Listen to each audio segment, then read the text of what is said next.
मुंबई विमानतळावरच दोघांमध्ये free style हाणामारी झाल्याचं पाहायला मिळालं। पार्किंगच्या वादातून टॅक्सी ड्रायव्हर आणि सुरक्षा रक्षकांमध्ये बेदम मारहाण झाली। हाणामारीचं सीसीटीव्ही फुटेज सोशल मीडियावर व्हायरल झालेलं आहे। पोलिसांनी हस्तक्षेप करत भांडण सोडवल्याचं दिसतंय।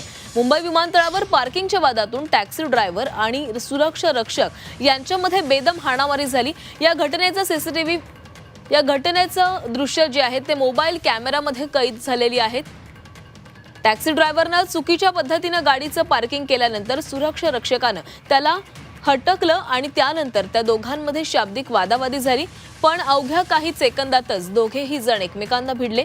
दोघांनी एकमेकांचे कपडे फाटेपर्यंत लोळून मारामारी केली आहे। ही मारामारी पाहण्यासाठी अनेकांनी गर्दी केलेली होती, मात्र कुणीही त्यांना सोडवण्याचा प्रयत्न केला नाही। काही वेळातच पोलिसांनी हस्तक्षेप करत या दोघांचंही भांडण सोडवलंय।